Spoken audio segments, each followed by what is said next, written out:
السلام علیکم ورحمۃ اللہ وبرکاتہ۔ سورہ البقرہ پارہ نمبر 2 کی آیت نمبر 225 سے 228 تک کا ترجمہ۔ اعوذ باللہ من الشیطان الرجیم، بسم اللہ الرحمن الرحیم۔ لا یؤاخذکم اللہ باللغو فی ایمانکم، لا نہیں یؤاخذکم نہیں مواخذہ کرے گا، نہیں پکڑے گا تم کو اللہ تعالیٰ، باللغو فضول لغو قسموں پر، فی میں ایمانکم تمہاری قسموں پر، ولیکن اور لیکن یؤاخذکم مواخذہ ہوگا تمہارا، تمہیں پکڑے گا، بما جو کہ کسبت جو کہ کمایا، قلوبکم تمہارے دلوں نے، واللہ غفور حلیم اور اللہ تعالیٰ بے حد بخشنے والا نہایت حلیم ہے، بردبار ہے۔ للذین یؤلون اور ان لوگوں میں سے جو قسم کھا بیٹھتے ہیں، من نسائہم اپنی عورتوں سے،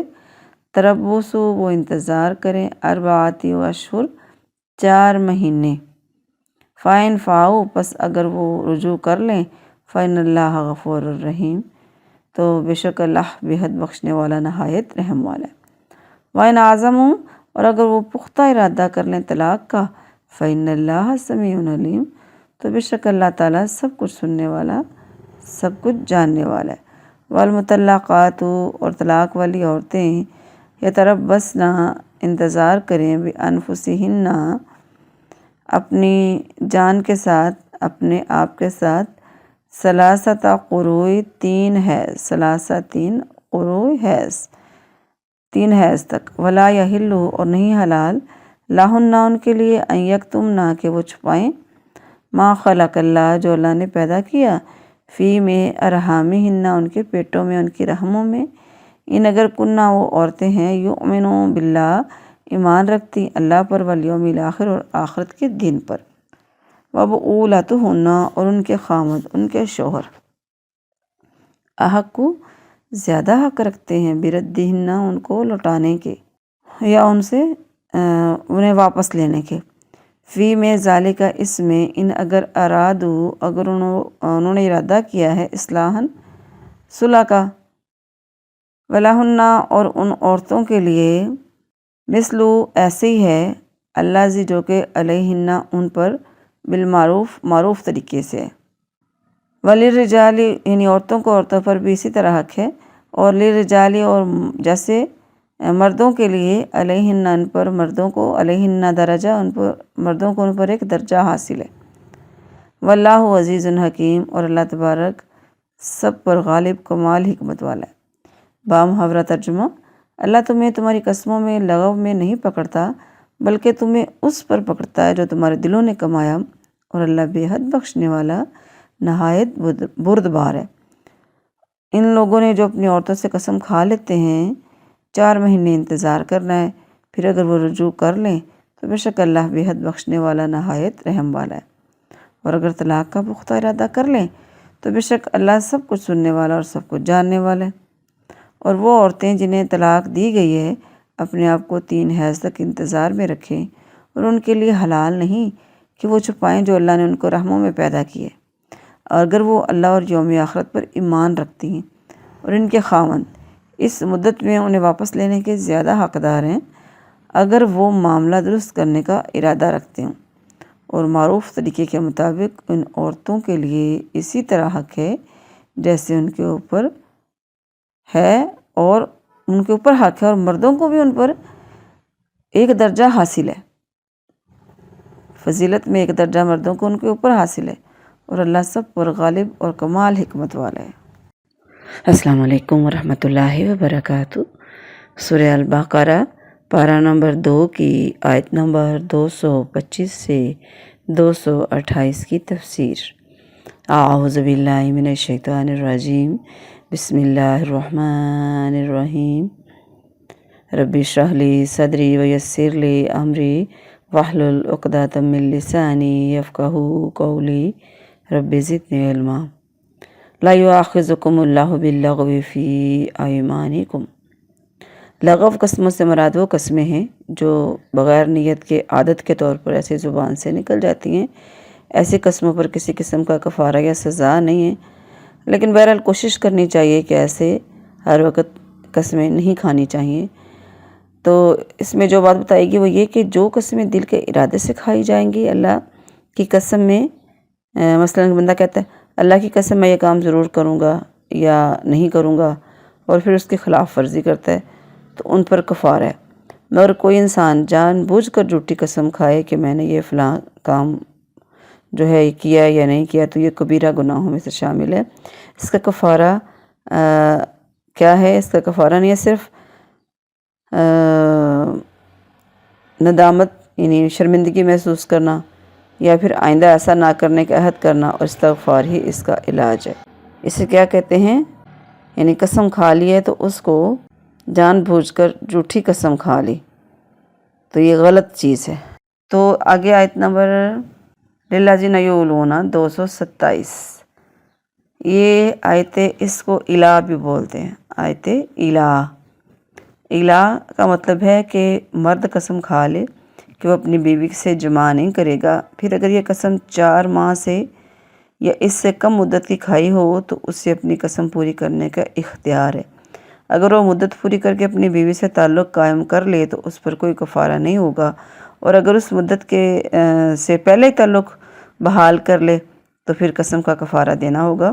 رسول اللہ صلی اللہ علیہ وآلہ وسلم نے ایک دفعہ اپنی بیویوں سے 1 مہینے کے لیے قریب نہ جانے کی قسم کھائی تھی۔ مدت پوری ہونے پر آپ نے ان سے تعلق قائم فرما لیا۔ یہ بخاری شریف کی حدیث ہے۔ آپ صلی اللہ علیہ وسلم نے کوئی کفارہ ادا نہیں کیا۔ جاہلیت میں نکاح کرنے کے بعد بعض لوگ لمبی مدت کے لیے بیوی کے پاس نہ جانے کی قسم اٹھا لیتے، یا مدت کا تعین ہی نہ کرتے، ایسے قسم کھا لیتے کہ میں ہمیشہ نہیں جاؤں گا اس کے پاس۔ وہ کیا ہوتا، وہ لٹکی رہتی درمیان میں، نہ خاوند والی نہ بغیر خاوند والی، کہ کہیں اور نکاح کر لے۔ اللہ تعالیٰ نے ان آیات میں اس ظلم کو ختم کیا۔ اب اگر کوئی 4 ماہ سے زائد مدت کے لیے یا مدت مقرر کیے بغیر قسم کھا لے تو ایسے انسان کے لیے اس آیت میں 4 ماہ کی مدت مقرر کی گئی ہے۔ تو اس مدت کے پورا ہوتے ہی اپنی بیوی سے تعلقات قائم کرے یا پھر سیدھی طرح سے طلاق دے دے۔ پہلی صورت اختیار کرے گا تو اسے کفارہ دینا ہوگا، اور اگر دونوں میں سے کوئی صورت بھی نہ اختیار کرے تو جو حاکم وقت ہے اسے مجبور کر رہے اس بندے کو کہ دونوں میں سے ایک کو اختیار کرو، دونوں باتوں میں سے۔ صرف 4 ماہ گزرنے سے خود بخود طلاق واقعہ نہیں ہوتی۔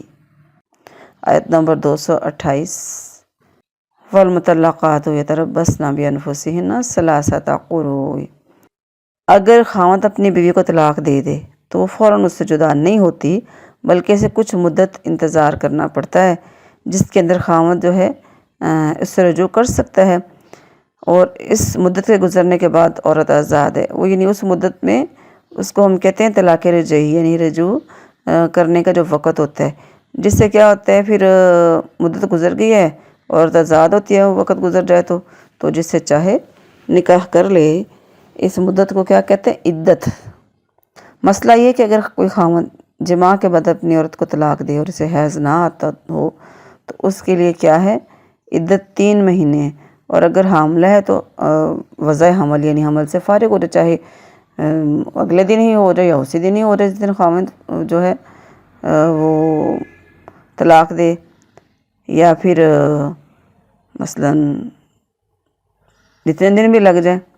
اور اگر جماع سے پہلے ہی طلاق ہو جائے تو اس پر کوئی عدت نہیں ہے۔ اسماء بنت یزید انصاریہ رضی اللہ عنہ کا بیان ہے کہ پہلے متعلقہ عورت کے لیے کوئی عدت نہیں تھی، خاوند جب چاہتا رجوع کر لیتا، تو جب مجھے طلاق ہوئی تو اللہ تعالیٰ نے اس موقع پر طلاق کی عدت کا حکم نازل کیا۔ وَلَا يَحِلُّ لَهُنَّ أَن يَكْتُمْنَ، یعنی عورتوں کے لیے حلال نہیں ہے کہ وہ اپنے رحم میں جو کچھ ہے، یعنی حمل ٹھہرا ہے یا حیض یا طہر، یعنی جیسی بھی کنڈیشن ہے اسے چھپائیں نہ، اور نہ ہی غلط بیانی کریں، کیونکہ عدت اسی پر ہی منحصر ہوتی ہے۔ حمل چھپانے کی صورت میں کسی کا بچہ دوسرے کے نام لگ جائے گا، اور حیض چھپانے کی صورت میں اصل عدت سے پہلے یا بعد میں فارغ ہو جائے گی، اس میں بھی حرام کے ارتکاب کا امکان ہوتا ہی ہے۔ وَبُعُولَاتُهُنَّ أَحَقُّ بِرَدِّهِنَّ فِي ذَلِكَ، یعنی عدت کے اندر اگر خاوند رجوع کرنا چاہے تو عورت کو لازماً اس بات کو ماننا ہوگا۔ وَلَهُنَّ مِثْلُ الَّذِي عَلَيْهِنَّ بِالْمَعْرُوفِ، یعنی عورتوں کا بھی معروف طریقے کے مطابق مردوں پر ویسا ہی حق ہے جیسا کہ مردوں کا عورتوں پر ہے۔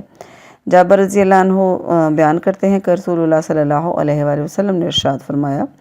تمہارا ان عورتوں پر حق یہ ہے کہ وہ تمہارے بستر پر اس کو نہ بیٹھنے دیں جسے تم ناپسند کرتے ہو، اور اگر وہ ایسا کریں تو انہیں مارو، ایسا مارنا جو شدید نہ ہو، اور ان کا حق تم پر یہ ہے کہ تم انہیں دستور کے مطابق کھانا اور لباس دو۔ اب اس میں ایک آیت کا حصہ وَلِلرِّجَالِ عَلَيْهِنَّ درجہ، یعنی مرتبے میں، اطاعت کا حق رکھنے میں، خرچ کرنے میں، فطری قوتوں میں، میراث میں، خصوصاً ان آیات میں مذکورہ طلاق و رجوع کا حق رکھنے میں، الغرض دین و دنیا کے بہت سے شرف جو ہے عورت پر ان کی برتری کا باعث ہیں، یعنی مرد پر، یعنی مرد کیا ہیں؟ عورتوں پر نگران ہیں۔ لیکن اللہ تعالیٰ نے بعض کو بعض پر فضیلت بھی دی ہے۔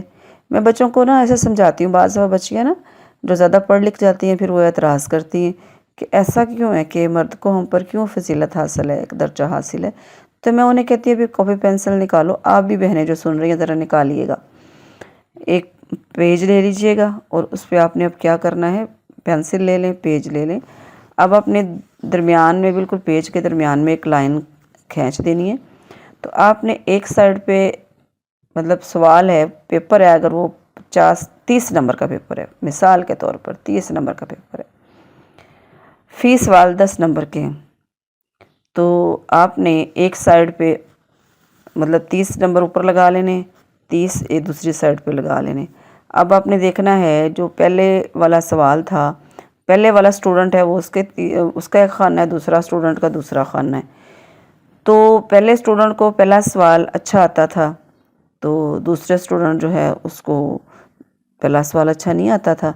تو پہلے سوال میں دونوں کے نمبروں کا فرق ہو گیا۔ اب پہلے سوال والا جو پہلا نمبر والا سٹوڈنٹ ہے، یعنی ایک نمبر جس کو بولیں گے، وہ سٹوڈنٹ جو ہے اس کو ملے ہیں 10 میں سے 5 نمبر، اور دوسرے سٹوڈنٹ کو تو وہ سوال جو ہے 10 میں سے 10 مل گئے، پہلے والے کو اچھا آتا تھا نا تو اس کو 10 میں سے 10 مل گئے، اب دوسرے سٹوڈنٹ کو وہ اچھا نہیں آتا تھا تو اس کو 10 میں سے 5 مل گئے۔ اب اگلے سوال پہ آ جاؤ، اگلا سوال جو ہے پہلے والے سٹوڈنٹ کو اچھا نہیں آتا، دوسرے والے کو اچھا آتا ہے، تو اب الٹ معاملہ ہو گیا، پہلے والے کو 5 مل گئے 10 میں سے اور دوسرے والے کو 10 میں سے 10 مل گئے۔ اب تیسرے سوال پہ آ جائیں، تیسرا سوال دونوں کو اچھا آتا تھا تو دونوں کو 10 میں سے 10 مل گئے، یا 10 میں سے 7 مل گئے، برابر مل گئے۔ اب جب ہم ان کی کاؤنٹنگ کریں گے دونوں کی، تو دونوں کی کاؤنٹنگ برابر آ جائے گی۔ تو لاسٹ میں فائنل رزلٹ کیا نکلا کہ پہلے نمبر پہ مرد لکھ لیں، دوسرے نمبر پہ آپ نے عورت لکھ لینی ہے، دونوں خانوں میں سے پہلے خانے میں مرد کا نام لکھ لیں، دوسرے میں عورت کا لکھ لیں۔ آپ دونوں کے حقوق کو چیک کریں، دونوں کے نمبر کاؤنٹنگ کر کے دیکھیں تو تقریباً برابر آئیں گے۔ کچھ صورتوں میں اللہ تعالیٰ نے مردوں کی اہمیت دی ہے، کچھ صورتوں میں اللہ تعالیٰ نے عورتوں کو بھی دیا۔ اب دیکھیں ماں کو کتنا بڑا درجہ دے دیا اللہ کے نبی علیہ السلام نے، تیسری مرتبہ فرمایا تھا کہ مرد کو باپ کو فضیلت حاصل ہے، 3 مرتبہ آپ نے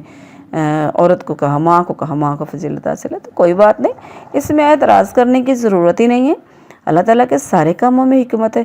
اور فطرتی بات ہے کہ عورتوں کو ان چیزوں کی ضرورت ہوتی ہے جو اللہ تعالیٰ نے مردوں کو ان کا نگہبان بنا دیا، تو اس چیز میں خوشی محسوس کرنی چاہیے الحمدللہ کہ ہمیں اللہ تعالیٰ نے سہارا دیا ہے، ہمیں اللہ تعالیٰ نے ہمارے لیے ایک طاقتور مضبوط سہارا رکھ دیا۔ دیکھیں عورتیں، ہمارے جو سسٹم اسلامی سسٹم ہے اس میں تو عورتوں کو پابندی نہیں ہے ان پر کہ وہ کام کریں، اپنی گھر کی ذمہ داری اٹھائیں، اپنی مرضی سے کر لیں، تو جو اس کے پاس اس کی آمدن ہے وہ خود اس کی مالک ہے، چاہے تو بچوں پہ خرچ کرے، چاہے تو والدین پہ کرے، چاہے تو شوہر کو دے نہ دے، اس کا مسئلہ ہے۔ جبکہ شوہر کی ذمہ داری ہے جو کمائے گا وہ اپنی بیوی بچوں کو لا کے دے گا، کتنی بڑی بات۔ لیکن ان چیزوں کو سمجھنے کے لیے پھر ہم لمبی بحث میں پڑ جائیں گے، تو اللہ تعالیٰ ہم سب کو سمجھ عطا فرمائے، ہماری بچیوں کو بھی جو اس چیز کو الٹ لے لیتی ہیں، اور ان عورتوں کو بھی وہ سمجھ سکیں، اگر دین کو غور سے پڑھیں۔ آپ نے جو میں نے سوال کرنے کا، حل کرنے کا، وہ پرچہ حل کرنے کا طریقہ بتایا نا، حقوق کو سمجھنے کا، آپ نے ایک بار ٹرائی کر کے ضرور دیکھنا ہے۔ میں ویسے 5 سوالات کے ذریعے بچوں کو سمجھاتی ہیں، لیکن آپ کو میں نے مختصر بتا دیا 3 سوالات کے ذریعے تاکہ آپ سمجھ سکیں۔ اللہ تبارک ہم کو عمل کی توفیق عطا فرمائے، آمین۔